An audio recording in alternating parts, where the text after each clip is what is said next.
미라클헤드랑 이망수 TV가 함께하는 여러분 안녕하세요. 미라클헤드와 이망수 TV가 함께하는 슬기로운 입시 생활 슬입생입니다. 슬입생의 오늘 첫 번째 시간 미라클헤드 김정수 원장님 모시고 얘기 나눠보겠습니다. 안녕하세요. 예, 안녕하십니까? 입시 컨설팅 많이 하시잖아요. 예. 요즘에 이제 뭐 입시 컨설팅을 해야만 한다, 뭐 필요 없다, 뭐 이런 말도 많고 드라마에서 보면 거의 뭐 입시 컨설팅 때문에 대학을 간 걸로 묘사가 되는데 전 좀 과장되는 느낌도 있거든요. 도대체 입시 컨설팅이 뭔지, 왜 해야 되는지, 왜 필요한지 좀 얘기 좀 먼저 해주세요. 그 선생님 말씀대로 컨설팅 해가지고 대학 좋은 데 간다. 네, 그건 말도 안 되고요. 그 대신 학생들이 공부를 하는 게 좀 시간이 많이 걸리잖아요. 그렇죠. 그러니까 자료도 준비를 하고 그런 시간들이 절약을 해줌으로써 좀 효율적으로 공부할 수 있는 거고, 그 다음에 본인들이 본인을 정확하게 판단을 못 하잖아요. 그러니까 그렇죠. 제3자 입장에서 다양한 정보들을 바탕으로 해서 그 친구가 가고 싶은 대학들 또는 학과들 그런 것들에 대해서 좀 평가를 해주면서 전략을 짜준 거라고 생각하시면 됩니다. 그렇죠. 학생들 뭐 자기 본인에게 대해서는 되게 관대하니까 그렇죠, 그렇죠. 그걸 좀 사실적으로 좀 깨우치는데도 그렇고, 그러니까 방향 제시 그리고 방향을 많이 제시를 해주시겠네요. 예, 그렇죠. 뭐 그러면 하나 궁금한 거, 그 입시 컨설팅 동일한 성적대 아이가 입시 컨설팅을 받는 것과 안 받는 것은 당연히 차이가 엄청나겠죠? 그거는 좀 차이가 나요. 그 어떤 시기가 가장 좋은가요?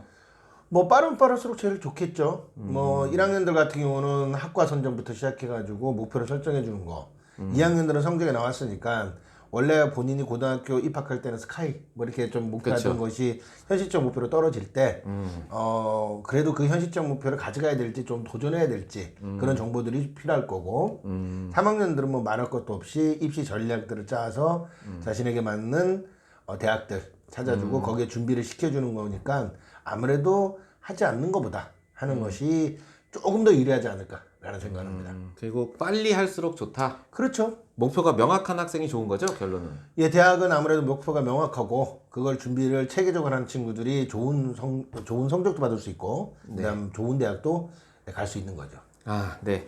자, 그러면 이제 오늘의 본 얘기로 들어가서 이제 오늘 저희가 이제 할 얘기가 제목이 이제 인천에서 명문대 가기. 예. 이제 첫 번째로 풍문으로 들었어. 뭐 이제 오늘 할 얘기는 사실은 인천에만 국한된 건 아니죠. 뭐 전국적으로 다 국한이 돼 있고 잘못된 정보 때문에 오판을 해서 자신이 갈 수 있는 대학보다도 낮게 가는 경우가 종종 있습니다. 그렇죠. 자, 그러니까 그런 것을 사전에 좀 차단을 하자라고 해서 풍문으로 들었소라는 것을 좀 정리를 할 필요가 있지 않나라는 생각합니다. 그럼 다음 편에서는 이 회가 끝나고 다음 편에서는 이제 뭐 전략을 만드는 걸 촬영을 해야겠네요. 그렇죠. 아무래도 네. 인천 친구들 상황에 맞게 네. 그 필요한 전략들, 뭐 내신이 좋은 친구들 또는 모의고사가 좋은 친구들, 학교 생활 열심히 한 친구들의 분류를 해서 네. 그 친구들에 맞는 전략들을 좀 만들어 드려야죠. 그래서 이로써 저랑 이제 두 편을 촬영하시겠다라고 이제 또 얘기를 하신 거죠. 예. 자, 그래서 이제 어떤 풍문들, 어떤 잘못된 얘기들이 있는지 저희가 한번 하나씩 얘기를 해봅시다. 이제 첫 번째 얘기가 이제 교과 전형 증가하겠다라고 이제 밝혔으니까 그 이제 내신이 중요해졌을 텐데, 그러면 내신을 잘 받은 학생은 소위 우리가 얘기하는 명문대학교에 진학할 수 있느냐라는 거에 대한 얘기들이 많아요. 그래서 이제 이게 맞습니까? 틀립니까? 한마디로 말씀을 드리면 1차적으로는 틀립니다. 틀렸다. 예. 그 여러 가지 이유들이 있는데 네. 뭐 교과 비중이 보통 이제 40%가 돼요. 전국 네. 대학이. 근데 이제 명문대라고 얘기하는 서울의 주요 15개 대학들은 네. 11% 정도를 갖고 있으니까 우리가 보통 알고 있는 40%대의 교과 전형을 갖고 있지 않으니까 내신 성적만 좋다고 해서 좋은 대학에 갈 수 있는 거는 아니다. 라고 첫 번째 말씀드릴 수 있습니다. 그러니까 저희가 이 표를 보면은 이제 여기 나오겠죠? 표를 보면 전국 평균은 42.3%인데, 그러니까 우리가 얘기하는 서울에 있는 15개 대학은 11%밖에 안 되는 거죠. 그러니까 반대로 얘기하면 이 15개 대학을 제외하고는 교과 전형을 많이 뽑는 거네요. 맞습니다. 지방 같은 경우는 뭐 인천은 해당 사항이 없어요. 참 그게 인천이 참 그런 것들이 불리한 점이 있는데 다른 뭐 부산이나 대구나 뭐 광주나 대전 같은 광역시들은 네. 자신들의 그 위치에 있는 그 주변에 있는 뭐 국립 거점대학이라든지 네. 그런 대학들을 교과로 자유롭게 갈 수 있는데 인천은 서울과 붙어 있고 수도권이라는 이유 때문에 지역 인재 전형 같은 것들을 거의 못 뽑죠.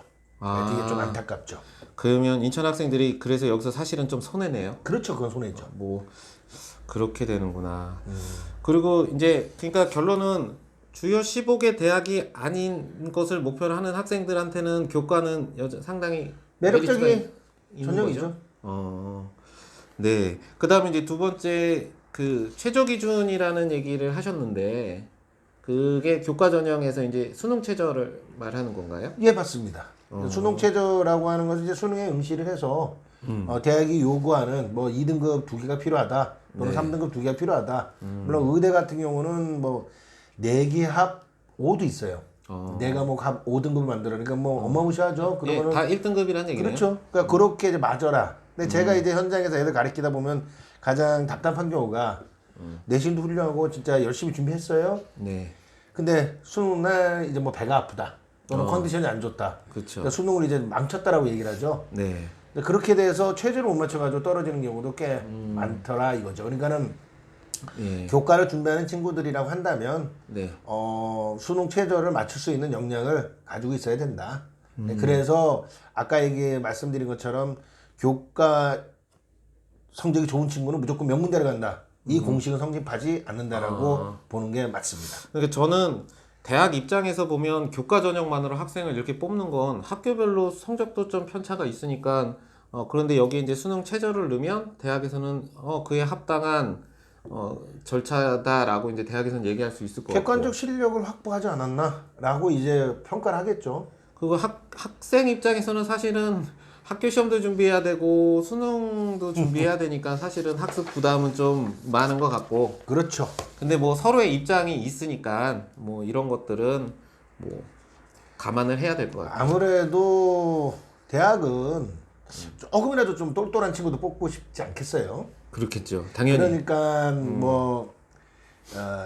여러 가지 이제 조건들을 내거는 거죠.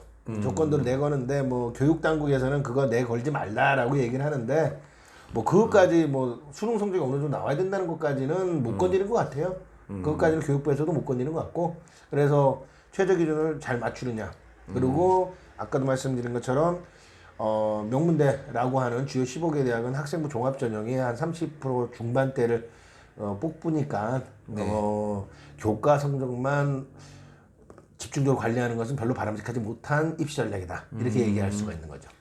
그러니까 그 내신만 죽어라고 공부해서는 안 된다 이게 결론이 된 거네요. 그렇죠. 그렇죠. 자, 그러면 이제 두 번째 얘기 들어오게. 두 번째 풍문이 뭐냐면, 그럼 반대로 이제 정시를 확대한다고 얘기했습니다. 그러면 학교 시험 준비하고 수능 최저 준비하는 교과 전형보다 그냥 처음부터 수능만 올인하면 오히려 좀 더 유리하지 않을까. 학습 부담도 덜어지고 학생 본인에게도 좀 집중도도 있을 테니까 이건 그럼 수능 올인해도 괜찮다. 어떻게 생각하십니까? 거기에서도 제가 이제 말씀드린 건 제가 확실하게 말씀드린 건데 그것도 노입니다. 아니다. 그렇게 예. 하면 안 된다. 예. 그러니까는 수능이라고 하는 것이 기본적으로 가져가야 되는 거는 맞아요. 근데 기본적으로 이제 학업에 대한 역량이기 때문에 대학에서는 수능을 많이 반영하는 거를 좀 선호하죠. 네. 그런데도 불구하고 서울의 주요 대학뿐만 아니라 전국의 대학들의 비중을 봤을 때 아직까지는 40%대 그러니까 다시 말해 60%는 저기 수시에서 뽑는단 말이죠. 그렇죠. 그 수시에서 뽑는 그 60%를 날리고 뭐 정시에 올인을 한다. 야 이거는 대로를 안 가고 좁은 길로 간다는 이러한 뭐 아이의 전략이라고 볼 수가 있는 거죠. 근데 이제 이렇게 생각해 볼 수 있잖아요. 수능 올인이 나쁘지 않은 게 3년 내내 뭐 학생부 종합전형 같은 경우는 성적만 보는 게 아니고 다양한 비교과 활동도 해야 되고 뭐 대회도 나가야 되고 뭐도 하고 그러니까 맨날 과제를 하는 거죠. 그렇죠, 그러니까 그렇죠. 그 3년 내내 막 그거에 시달려서 딱 해서 학생부 종합전형 넣고 그거 안 되면 뭐 교과 좀 넣고 막 이러는데 그런다고 뭐 꼭 합격할 확률이 올라가 합격한다라는 보장이 없으니까. 그러니까 3년 내내 힘들고 수시 다 떨어지면 너무 억울하니까. 그리고 뭐 시험 한 번 망치면 중간고사, 기말고사 이렇게 한 번씩 망치면 사실 그 성적이 축 떨어지기 때문에 좀 아이들이 심리적으로 많이 불안해 하는데, 만약에 그거 다 버리고 그냥 고등학교 3년 내내 모의고사만 죽어라고 공부하면 저는 학습 부담이 더 큰지 작은지는 잘 모르겠는데 나쁘지 않다 이렇게 들기도 하거든요. 뭐 지금 선생님 말씀하신 것도 일리는 있어요. 그러니까 뭐 비교과도 해야 되고 동아리도 해야 되고 뭐도 해야 되고 하는 게 솔직히 좀 불합리하죠. 그리고 애들 굉장히 힘들어하죠. 저도 뭐 애들 지도하다 보면은 정말 입에서 토 나온다는 소리 많이 듣는데, 그렇죠. 근데 이제 이런 경우로 생각을 해보셔야 돼요. 정시의 40%를 뽑는다고 하는데 이게 주요 15개 대학만 걸려있고 나머지 대학들은 40%가 안 돼요. 표에서도 보시면 서울대도 40%가 안 되고 일부 대학은 40%가 되는데 그 이에 있는 그 좀 중하위권 대학들은 아직까지는 40%가 안 돼요. 그러네요. 예, 그러니까 그게 이제 문제가 되는 거고, 그 다음에 뭐 말씀하신 것처럼 정리를 하는 거죠. 여러 가지의 뭐 3,000개가 넘는 입시 전략 요강이 있는데 그 전략 중에서 딱 2개. 뭐 예를 들어 가지고 정시를 가져가는 친구다. 그러면 정시에 올인할 것이 아니라 수시 때 논술을 좀 해보는 건 어떠냐. 또는 뭐 모의고사 성적은 영 안 나와요. 그러면은 학생부 종합 전형으로 뭐 이제 좀 집중을 좀 해보고, 그다음 교과에서도 최저가 좀 약한 곳 그쪽으로 해서 좀 전략적으로 가는 게 좋지 않을까. 게다가 우리 이제 배수의 진이라고 얘기를 합니다. 배수의 진. 예, 그러니까 배수의 진은 이제 뭐 장수들은 마지막 네. 목숨을 바쳐가서 물러날 국가를 것이 없다 뭐 이런 거죠. 국가를 지키겠다 이런 의미인데, 그걸 이제 어쩔 수 없는 상황에서 배수의 진을 치는 거지. 뭐 길이 많은데 굳이 배수의 진을 칠 이유는 없잖아요. 그렇죠. 게다가 이제 정시는 가나 다군을 이제 뽑습니다. 네. 근데 나군하고 가군은 대학이 신입생을 많이 뽑아요. 예, 많더라고요. 예, 근데 다군에는 뭐 대학이 많이 없어요. 그러다 보니까 뭐 애들이 실제적으로 쓸 수 있는 기회는 2번밖에 없다. 아, 뭐 예를 들어가지고 제가 하나 말씀드리면, 그러니까 올해 기준, 내년에 바뀌는데, 그러니까 올해 이제 바뀌는데 작년 기준으로 보면은 작년에 서울대가 가군에 있단 말이에요. 네.